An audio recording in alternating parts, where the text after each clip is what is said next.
Hello students, now we are taking the topic stages of reading कि reading की कौन कौन सी स्टेजेस हैं, यानी कि पठन के विभिन्न प्रकार के सोपान कौन कौन से हैं। तो फर्स्ट इसमें ले रहे हैं हम परसेप्शन के बारे में। परसेप्शन क्या है? पढ़ने की प्रक्रिया के इस चरण को पठन के यांत्रिक पक्ष भी कहा जाता है, यानी कि इसको क्या है, यांत्रिक रूप से भी हम इसको क्या है प्रकट कर सकते हैं। जो इसका ये क्या है, ये परसेप्शन क्या है, फर्स्ट स्टेप है जो हम रीडिंग के स्टेप का फर्स्ट जो हम यूज़ करते हैं।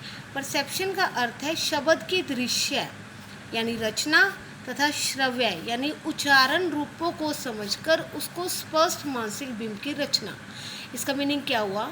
किसी भी शब्द की कैसे रचना हो रही है, उस शब्द का उच्चारण कैसे होएगा, उस चीज़ को समझकर उसको कहते हैं अपने माइंड के अंदर एक उसका रचना करना, एक प्रतिबिंब की माइंड के अंदर रचना कर लेना क्या है, परसेप्शन कहलाता है।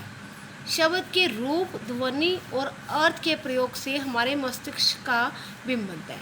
देखो, सबसे पहले ये देखा जाता है कि शब्द किस प्रकार का है, शब्द की जो है साउंड कैसी है, ध्वनि कैसी है, और अर्थ यानी उसका मीनिंग क्या है, और हम उसका कैसे प्रयोग कर सकते हैं। जब हम ये सारी चीज़ें देखते हैं कि शब्द का रूप क्या है, ध्वनि क्या है, अर्थ क्या है, और इसका यूज़ कैसे कर रहे हैं, तो हमारे मस्तिष्क में शब्द का एक बिंब बनता है, तो हमारे माइंड में एक इमेज सी बन जाती है।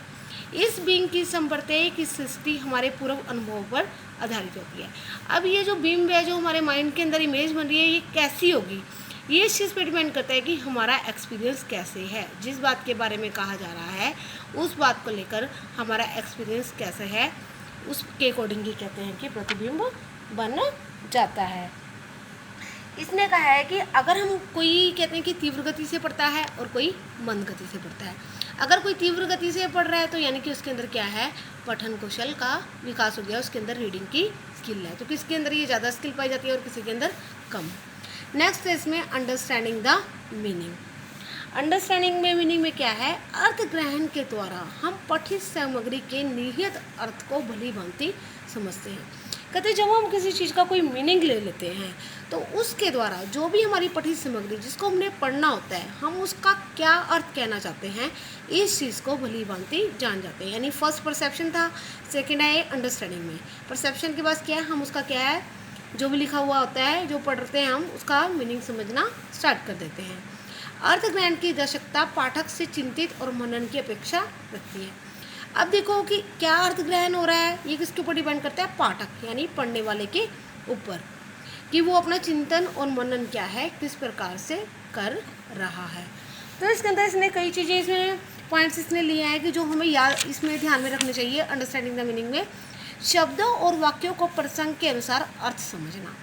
देखो, एक ही वर्ड के कई मीनिंग होते हैं, हमें उसका कैसे यूज़ करना है, वर्ड्स का किसके अकॉर्डिंग मीनिंग बताना है, वाक्य के अकॉर्डिंग, या फिर जो प्रसंग लिया जा रहा है उसके अकॉर्डिंग उसका क्या अर्थ समझ में आ रहा है। सेकंड है पाठ्य सामग्री में आए विशिष्ट विवरण का चयन करना।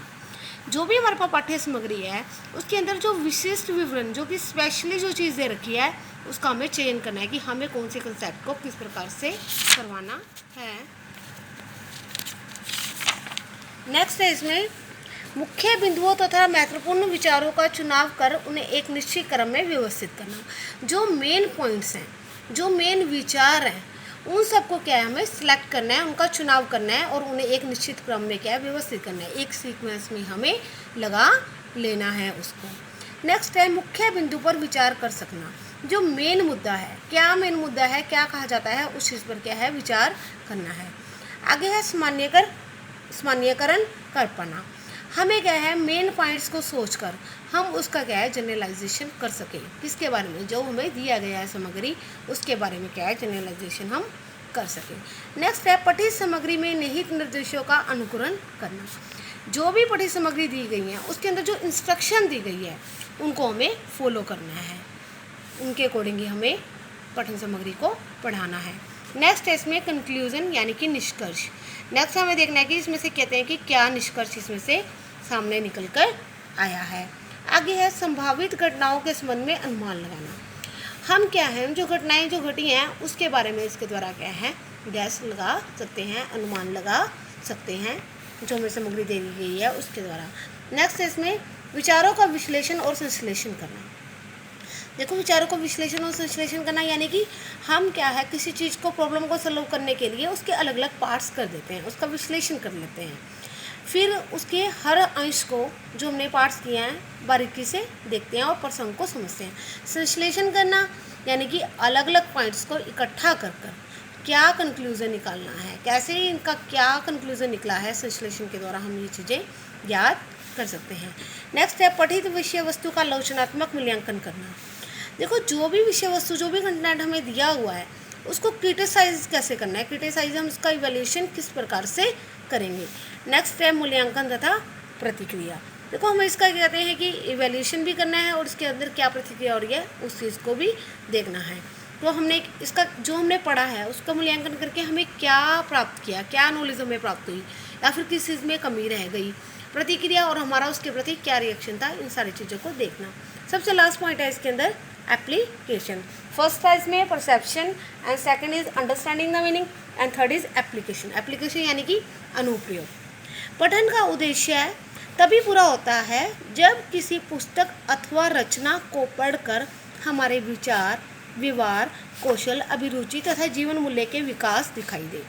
कहते हमारा उद्देश्य कब पूरा होता है कि किसी भी पुस्तक में जो भी रचना दे रखी है हम उसको पढ़कर कोई विचार हो या कोई व्यवहार हो या फिर जो कौशल है, कोई अभिरुचि है या फिर हमारी जो लाइफ की जो वैल्यू है उनका कहते हैं कि डेवलपमेंट हो जाए।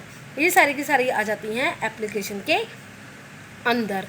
तो इसने कहा है कि हमें क्या है, पठन संपूर्ण माना जाएगा जब उसमें पाठक के विचारों और कार्यों में किसी प्रकार का परिवर्तन आए, यानी कि जो पढ़ रहा है उसके विचारों में चेंज आए, उसके कार्यों में भी चेंज आए, तब हम मानते हैं कि जो हमने पढ़ा है वो सफल हुआ है। जो व्यक्ति भूषण की कविता पढ़कर वीर से ओतप्रोत ना हो जाए, आचार्य शुक्ल का निबंध पढ़कर उसको वर्णित गुणों को अपने में ना उतार पाए और अपने सच्चे अर्थों में ना तो भूषण की कविता पढ़ी है ना ही शुक्ल का निबंध पढ़ा है। इसने हमें 2 एग्जाम्पल दिए।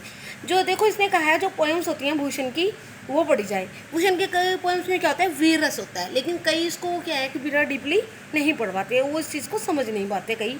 और जैसे आचार्य शुक्ल का जो निबंध होता है उसमें जो वर्णित गुण है अगर वो हमारे में नहीं आते पढ़ने में तो यानी कि हमने उसको सही से नहीं पढ़ा है। ये इसने एग्जाम्पल के द्वारा हमें बताया है।